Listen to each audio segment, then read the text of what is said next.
So far, we've considered the three primary colours, and this is the first part of examining people constitutionally. But now we need to move on to constitutional structures. This category is to be considered when the structure varies from the so-called ideal. If we look at the ideal structure, what does that look like? It's basically any colour, but they have even fibre density and the absence of major structural signs such as lacuna. The pupil is approximately 1/3 of the diameter of the iris, which is represented by this red line here, so 1/3 of that.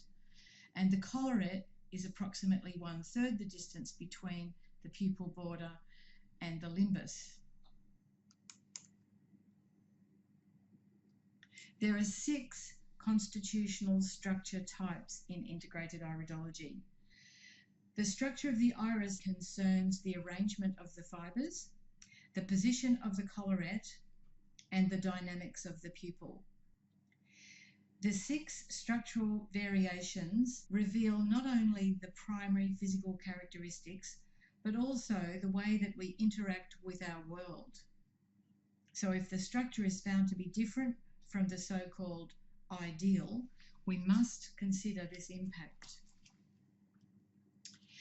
Looking at this extract from the constitutional chart, we've got the neurogenic, which is comprised of a small pupil and very compact fibres. In the centre on the top row, we've got the neurolymphatic, which has an interesting structure that looks like permed hair. They usually have large pupils. Then we have the plethoric, which is based on the positioning of the collarette. Then we have, on the lower level, we've got the glandular structure, which has multiple lacuna attached to the collarette. And in the centre, we've got the connective tissue type, which has a very unstructured pattern. That's quite an interesting iris structure. Many lacuna and defect signs will be going to be in this, and sometimes the right iris will look quite different from the left. And lastly, we have the anxiety tetanic type. So this is an iris where we have both radial furrows and contraction furrows. What do these mean? Let's start with the neurogenic. The neurogenic primary nurture point is the nervous system, and the neurogenics tend to be parasympathetically dominant. They are identified by a small pupil, we call this meiosis. They have very compact fibre density and an absence of major structural signs, and you can see this in all colour groups, but they are most commonly found in the lymphatic group. Let's have a look at a couple of them. Here we see a small pupil and very compact fibre density, and we call this a lymphatic neurogenic because it's a blue iris. This chap was 83 years old the last time I saw him, but you notice small pupils, very dense structure, a lymphatic neurogenic. And at the other end of the scale, here we've got a 4-month-old lymphatic neurogenic. So even as children, you can have this neurogenic structure. So let's look at some of the childhood complaints while we're looking at this little girl. Many neurogenic types enjoy extremely good health with few complaints in youth. Those who do, especially if they are lymphatic, will be likely to suffer moist, scaly skin rashes, including eczema, hives, seborrheic dermatitis, and acne when they get closer to their teens. Ear, nose, and throat problems, including inflammation of the tonsils and adenoids, can cause problems. They have highly sensitive mucous membranes, which makes them particularly prone to allergies, swollen glands, and respiratory conditions of the nervous type. So asthma can be induced by dust and pollens. So that would be an allergic type asthma. But the neurogenic child, if they get asthma, it's more likely to be caused by anxiety, for example. There are dietary substances that can exacerbate most of these symptoms. So if they are a lymphatic type, we are going to give them the diet that best suits their colour. So obviously you're hearing a lot of the complaints that are associated with the lymphatic type. And the majority of neurogenics are lymphatic in colour. One thing about these children is that they are prone to unprovoked excitement, and they're very active in playtime. Most children have larger pupils, so it's fairly rare to see extreme meiosis in young children, but smaller than normal indicate the neurogenic adult of the future. An identifying mark of the neurogenic child is that they seem to make work out of play. So if you look at the neurogenic child, instead of just playing in the playground, if they're with kids, they might be the school teacher and they'll be ordering each child to sit in that row and turn their books to this page, and you're going to read this and I'm going to read that, and I'm the teacher and you're the child. It's like they're very busy, very structured, very organised as children, and they need to be encouraged to play. Here we have a lymphatic neurogenic adult, and the orange in the centre indicates some blood sugar issues. Here's another lymphatic neurogenic. Now, I've mentioned to you that the majority of neurogenics are in fact lymphatic, but we can get mixed neurogenics. So you'll notice in this iris we've got a central heterochromia. We've got darker brown in the centre than we have on the outside. And here's a hematogenic neurogenic. That pupil is just small enough that we would put them in the neurogenic category. So when considering how best to advise them, always recommend the diet that's right for their colour group. Here's another lymphatic neurogenic. And let's look at some common adult complaints. The complaints of childhood will often continue into mature or middle age, but they have a strong tendency for excessive mucus production that can produce purulent discharges from the ears, nose and throat, especially if they are lymphatics. As they reach mature age, inflammatory conditions including arthritis and skeletal abnormalities become common. Fluid retention can cause problems with blood pressure or energy depletion around mid to late 30s. So what you've heard so far sounds very much like the lymphatic type, but there is a defining difference with the neurogenic structure, and that is that these people tend to exhibit what we refer to as the type A personality, always on the go, making them prone to nervous exhaustion and burnout. So these people, I've often referred to them as the time Nazis. They really do value time, and if this is your client, don't keep them waiting. I've told my students in the past that I had a lady who came to see me. She was a neurogenic type, and the patient I had prior to her brought in a sick child, and so I spent some extra time with her, which made me run late. And when this woman came in and sat down, she looked at her clock and she said, "I hope you're only going to charge me for 45 minutes since 15 minutes of my appointment has already gone." So be aware that the neurogenic type has almost like a time urgency in their makeup. They value time, they like systems, they like things in place, and if you say the appointment is going to be an hour, make sure it is. Don't go overtime, because that's just as irritating as keeping them waiting. So the neurogenic type has an energy about them where time is important, systems are important, they like their ducks in a row, so bear that in mind.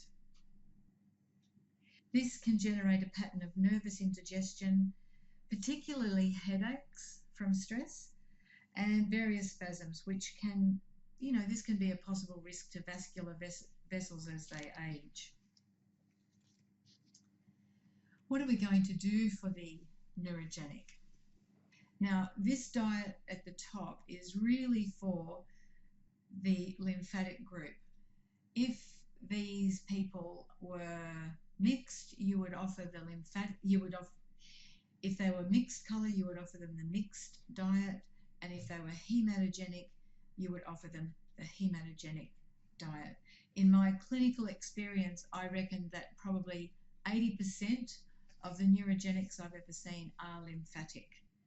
But just in case you do see somebody who is mixed with a neurogenic constitution or hematogenic with a neurogenic structure, then you offer them that diet as the first part of their diet. But with all groups, we want to include omega-3 essential fatty acids, and you can get these in food like almonds, walnuts, purslane, pumpkin or flaxseed. They need to drink at least 2 litres of clear fluid every day. Choices can include vegetable broth, herbal teas, fresh vegetable juice or diluted fruit juice, and natural mineral water. How do I know if it's natural? It doesn't go tss when I open the lid. If you think of Perrier or similar, when you take the lid off, you don't get that sound like the effervescence that some companies advertise.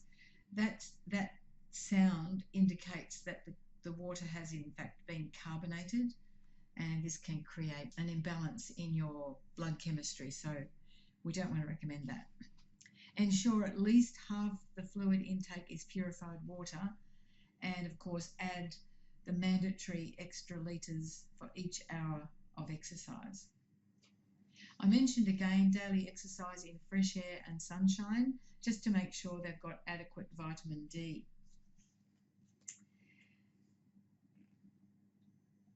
Looking at constitutional support supplements, there's a strong emphasis on their need for magnesium and the B group vitamins.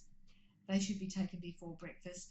And calcium, I recommend calcium before going to bed at night, because this is where it'll impact on giving a nice relaxing sleep.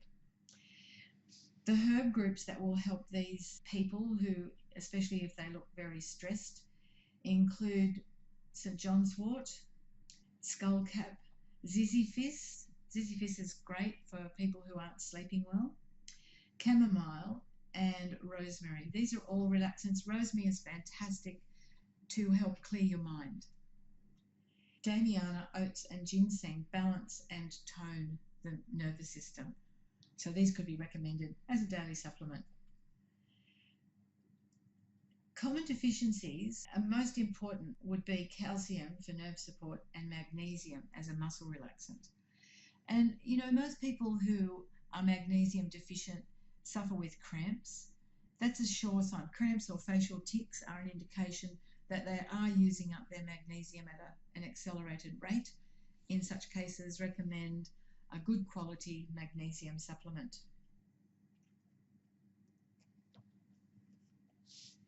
Their industrious attitude can result in nervous system tension. This can be avoided if they maintain adequate levels of magnesium to calcium. There's a note on page 64 in the textbook about this. Magnesium is best absorbed in the ratio of 2 parts calcium to 1 part magnesium. Interestingly, there's a lot of advertising on TV recommending milk as a source for calcium. Some chocolate companies even recommend a glass and a half of fresh whole milk as the required daily amount, and that you can get that in a block of chocolate. Anyway, milk is approximately 9 parts calcium to 1 part magnesium, and that means that drinking large quantities of this may cause a magnesium deficiency. Is magnesium deficiency common? Well, yes, it's probably the most common deficiency today. In fact, nearly all cardiovascular patients are magnesium deficient, and this is an area that we absolutely want good health, because cardiovascular disease is responsible for 1/3 of the death statistics in the Western world. Just recapping the adult tendencies, the fact that they are very focused on time and getting things done and having systems in place, got to be, got to go, got to do, can affect them physically and emotionally, and it can rob them of the ability to enjoy their achievements. So they get things done and it's what's next. It's like they haven't taken time to think, gee, I did that really well. They have the ability to push their bodies to a point where they can literally burn out. So part of what you're going to recommend for these is regular physical activity, because this is a great stress reliever and it fulfills their innate need to keep moving, but at the same time it's producing endorphins which balance out the cortisol production that can come when you're just too busy. So it improves overall well-being in all aspects of their life. And remember, it's really important for them to balance work, rest, and play. So just to recap, the neurogenic is a structural type, and we identify that by small pupils, or we call that meiosis. They have very compact fibre density with an absence of major structural signs, and they're commonly seen in lymphatic eyes but are seen in both hematogenic and mixed. Looking at their prime issues, they have sensitivity of mucous membranes that can produce ear, nose and throat issues. They tend to suffer with moist, scaly skin rashes, including hives and atopic eczema. And many neurogenics enjoy extremely good health and have few complaints in early life. Notice down the bottom, this group is also known as silk. So the silk type were known to have really good health, and that it can often mean, they tend to live very well and for a long time. Vascular spasms can produce headaches, asthma, and nervous indigestion as they mature. Usually hard workers, highly motivated with natural initiative, often described as type A personalities because they're always on the go. This increases the risk of nervous exhaustion and burnout.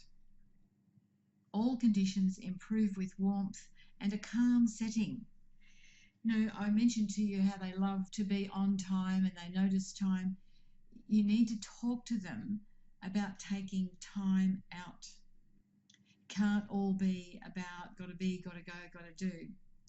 So their lesson is to focus on being rather than doing. And I think when you start saying this to your clients who have this type, they will really bond with you because they'll know that you really get them. How common is this type? It's reasonably common. It's quite common in people over 60. I've found that, it is a fact that our pupils become smaller as we age. So meiosis can come at a later time. We might have had normal sized pupils for the first 40, 50 years of our life. And then as we get older, our pupils become smaller. So the neurogenic constitution can be one that we develop as we age. So have a look at this. Of course, you're going to want to practice this. You're going to look for people who might have the neurogenic structural type and get the feedback. Have they been called a type A personality? Are they always on a go? How important is their schedule to them? Do they get irritated when people keep them waiting? And this feedback will build your confidence in what you've learned about the neurogenic structure.